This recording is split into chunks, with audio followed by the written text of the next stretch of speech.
De onde vem o mito de bruxas voando em vassouras? Este é o Visão Libertária, sua fonte de informações descentralizadas e distribuídas. Este vídeo é baseado em 2 artigos, um da revista Forbes, chamado Why Do Witches Ride Broomsticks, e em um do jornal The New York Times, de título New Study Backs Thesis on Witches. Links na descrição. Tudo começa com um alimento sagrado, o nosso pãozinho de cada dia. Na Idade Média, o pão era feito em grande parte com centeio. O centeio pode hospedar fungos que, por sua vez, produzem compostos químicos, como os alcaloides de ergot. O ácido lisérgico, famosa droga psicodélica, é, por exemplo, derivado de um destes alcaloides produzidos pelos fungos que dão no centeio. Essas substâncias, como a ergotamina, se consumidas em altas doses, podem ser letais. Já em doses menores, podem agir como drogas tóxicas ou até alucinógenos. Registros do século XIV ao XVII, por exemplo, mencionam a aflição dos europeus com a mania de dança, em que encontravam-se grupos de pessoas dançando pelas ruas até desmaiar de exaustão. Aqueles que experimentaram a dança descreveriam, após acordarem, as visões místicas que a acompanhavam. No século XX, o químico suíço Albert Hofmann, que introduziu o ácido lisérgico na literatura científica após experimentos com os fungos ergot, relataria os mesmos efeitos. O jornal The New York Times traz uma reportagem sobre os julgamentos das bruxas de Salem, em Massachusetts, em 1692. Relata que os estranhos acontecimentos podem ter ocorrido após o consumo generalizado de um fungo venenoso, de ação semelhante à dietilamida do ácido lisérgico, ou LSD. Naquele ano, 19 pessoas foram enforcadas como bruxas depois de agirem como se, abre aspas, Satanás tivesse sido solto em Salem, fecha aspas, de acordo com a descrição dos colonos da época. Um artigo na American Scientist, revista de ciência, sugere que o comportamento aberrante, que incluía convulsões e alucinações, foi provavelmente causado pelo ergot, o fungo que cresce no centeio em clima frio e úmido. No entanto, tal comportamento foi atribuído à bruxaria pelos colonos. Após intenso debate científico entre céticos desta tese e proponentes dela, segundo o New York Times, no último relatório, a historiadora Mary Matossian, professora da Universidade de Maryland, concluiu que a proposta original provavelmente estava correta. Ela baseou seu estudo em análises de transcrições dos tribunais, análises de indicadores climáticos, diários e outros registros de bruxaria daquele ano em Massachusetts e Connecticut. Segundo a professora, o ano de 1692 registrou o pior surto de condenação e morte de pessoas por bruxaria na história americana. Abre aspas, os habitantes da Nova Inglaterra acreditavam em bruxaria antes e depois de 1692, mas em nenhum outro ano houve uma perseguição tão severa às bruxas, fecha aspas. Contra os argumentos de que havia pressão social e incentivos que poderiam fazer as pessoas surtarem, ela diz que os sintomas de intoxicação por ergot foram apresentados também em animais e crianças. Sintomas como formigamento, náuseas, vômito, espasmos nos membros, na língua, nos músculos faciais e angústia e euforia. Entre os animais, também foi comum a parada da amamentação e houve muitas mortes de vacas. Nos casos com as visões dos adultos, os relatos foram parecidos com as produzidas pelo alucinógeno LSD. A doutora Matossian explica que toda a situação foi um amplo problema de saúde pública não reconhecido. O pão de centeio era o alimento básico da dieta e a colheita estava especialmente vulnerável ao fungo ergot, pois, segundo seu estudo, com os diários da época, os anos de 1690 a 1692 foram anormalmente frios na região, o que propiciou as condições para o crescimento e proliferação do fungo. Portanto, concluiu a professora, que por causa de um problema de saúde pública, uma epidemia de fungos no centeio, dezenas de pessoas foram mortas por bruxaria. Conforme artigo acadêmico do professor polonês Krzysztof Jastrzębski, o problema da presença de ergot e sua toxicidade existe desde a Revolução Agrária.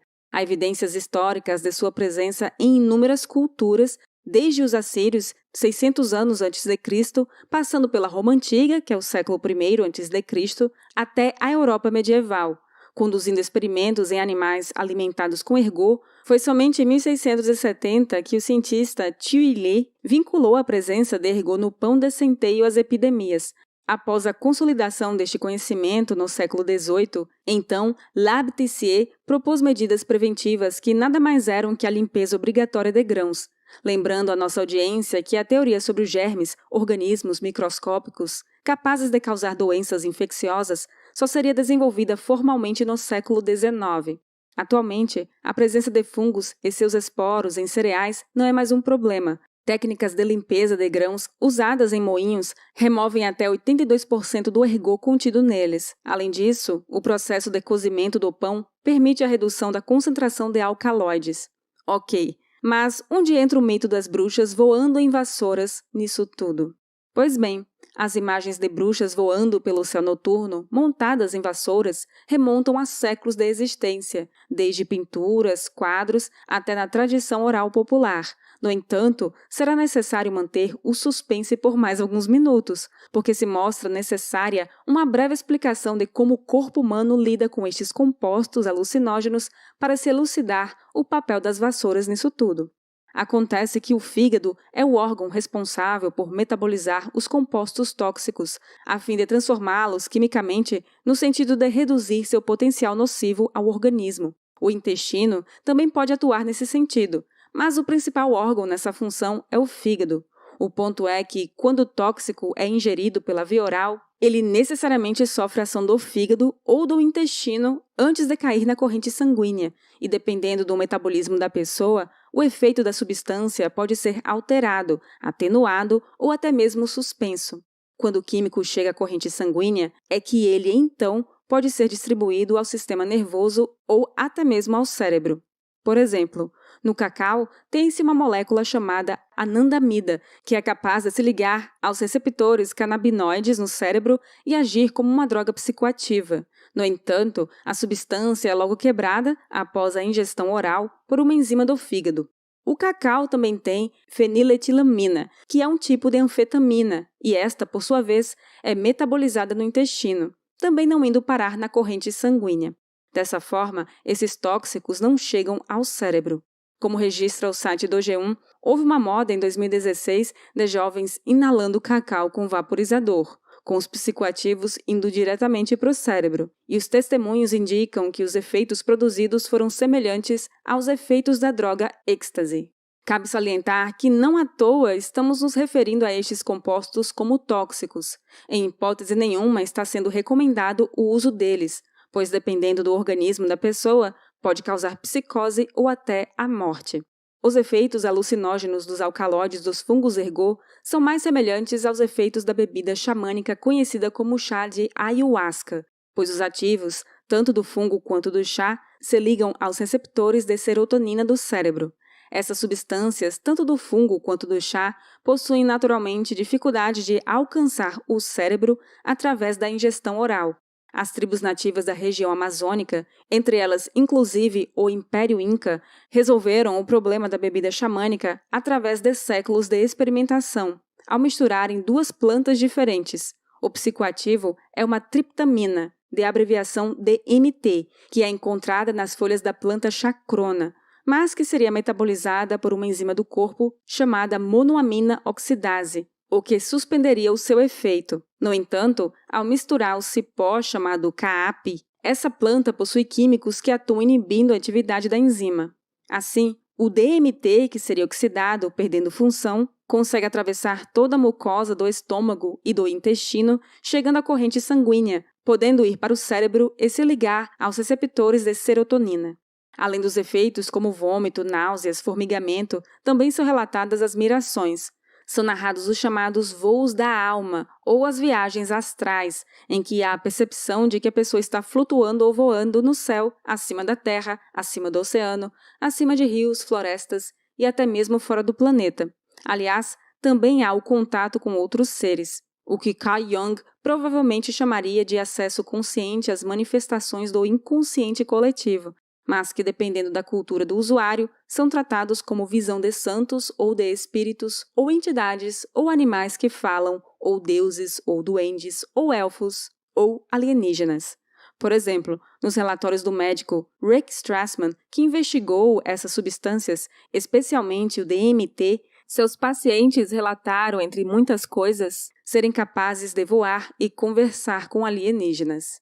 Conforme ensina um artigo do professor polonês, os alcaloides do fungo ergot foram usados lá em 2000 a.C. na Grécia Antiga, como agente alucinatório, e também era usado na Mesopotâmia como ingrediente para feitiços mágicos. Portanto, a forma de rotular as visões varia muito dependendo da cultura em que o usuário está inserido. Há até uma hipótese de que os testemunhos das pessoas que foram abduzidas por extraterrestres, na verdade, são pessoas que de algum jeito tiveram uma experiência desse tipo, seja ela provocada pelos alcaloides do fungo do centeio, seja com o uso de cogumelos mágicos ou por outros tipos de fungos e plantas. Atendendo ao fato de que muitos testemunhos de experiências com o chá de ayahuasca e outros psicoativos são bem negativos, sendo vividas situações traumáticas ou até torturantes, como são muitos relatos das abduções por alienígenas. Por favor, não é objetivo deste vídeo ofender nenhuma religião xamânica. Se você discorda de alguma colocação do vídeo, nos ajude a entender melhor e escreva nos comentários. A posição libertária sempre será pelo diálogo livre entre as pessoas, o que leva ao confronto saudável das ideias. Dessa forma, não é surpresa que pessoas na Idade Média tivessem um contato com substâncias químicas que as conduziam a um estado alterado de consciência, que, por sua vez, se traduzia numa experiência psicodélica de voar, interagir com entidades, reviver o passado, entre outros. Nesse período, as miragens na mente das pessoas eram rotuladas de demônios ou assombrações, e os sintomas físicos, como a euforia, náuseas, formigamento, foram tratados como sintomas de feitiçaria. Os indivíduos que passavam por isso eram perseguidos como bruxas. Mesmo nos casos em que não foi uma escolha individual de usar a substância alucinógena, como o caso de Salem, em Massachusetts, que foi um problema de saúde pública, com a propagação do fungo ergot na colheita de centeio, pessoas foram perseguidas, condenadas e mortas por bruxaria e feitiçaria.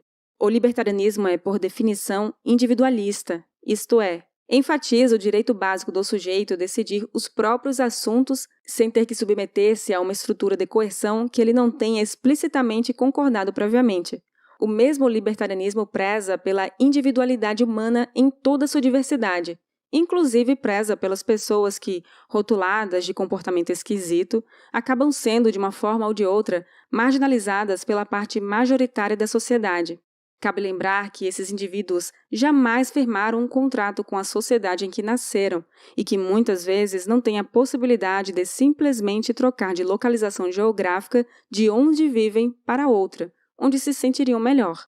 Seria dever dos libertários da época de se posicionar contra a perseguição das mulheres, em sua maioria, que eram rotuladas de bruxas pelo poder estatal e religioso vigente. Mas, e as vassouras? Por que raios as bruxas são caracterizadas por voarem em vassouras? As pessoas com sua inventividade vão produzindo experiências. Elas produzem conhecimento, compartilham-no com outros e então mais indivíduos passam a participar de uma determinada atividade. Com o passar do tempo, as técnicas vão sendo aprimoradas. Assim, foi feita provavelmente a descoberta daquela mistura específica de plantas do chá de ayahuasca, que produz os efeitos psicodélicos. E assim foi que descobriram que, transformado o fungo ergot numa pomada lubrificante, passando-a na vassoura e atritando repetidamente o órgão íntimo feminino no cabo, tinha-se então uma excelente absorção continuada dos psicoativos pela mucosa vaginal. Isso porque da membrana da mucosa vaginal, os alcaloides vão diretamente para a corrente sanguínea, indo então para o cérebro. E de forma feliz para elas, os efeitos alucinatórios pela via vaginal ainda se manifestavam de forma mais poderosa e praticamente livres dos desconfortos das náuseas e vômitos. David Kroll, da Forbes, explica que pomadas desse tipo também eram feitas a partir de ervas como cicuta, beladona e outras plantas que também apresentam químicos alucinógenos e cujo método de distribuição e absorção no corpo era também um íntimo. Segundo a matéria, nas investigações de bruxaria, essas pomadas sempre eram encontradas na casa das pessoas suspeitas de serem bruxas. As famosas poções da bruxa nada mais eram que pomadas lubrificantes que continham substâncias aromáticas, óleos essenciais, além das ervas e misturas com os compostos psicodélicos, inclusive o fungo ergot no mix. E para distribuir a pomada com a máxima eficácia, o cabo da vassoura era um instrumento apropriado e que se tinha em qualquer casa. De acordo com uma investigação sobre bruxaria de 1324, abre aspas, ao vasculhar o armário da senhora, eles encontraram um cachimbo de pomada, com o qual ela untou um bastão, sobre o qual ela passeou e galopou através de bons e maus momentos. Fecha aspas. E Jordanes de Bergamo escreveu no século XV, abre aspas, e as bruxas confessam que em certos dias ou noites ungem um bastão e cavalgam sobre ele no local indicado, ou untam-se em lugares peludos. Fecha aspas. O que dizer do voo, então? Era ao mesmo tempo voo de prazer e voo produzido pela experiência dessa classe de compostos químicos, cujos efeitos revelam a percepção de voar, além de outros efeitos como conversar com animais, espíritos e reviver memórias. Daí vem o eco cultural da bruxa voar na vassoura. No mundo em que milhões de mulheres ainda vivem em regimes teocráticos em que a mutilação genital faz parte da cultura vigente, o que as impede de desfrutar do prazer, é importante divulgar a visão libertária em que a forma com que cada indivíduo se expressa em sua privacidade não deve ser objeto nem de perseguição, nem de violência física, muito menos de mutilação ou condenação à morte por bruxaria. Obrigada por sua audiência! Este artigo foi sugerido e escrito por Estação Verão, revisado por Donda e narrado por Baby Yoda. Se você deseja acompanhar nosso conteúdo, inscreva-se no canal e clique no ícone de campainha. Até a próxima!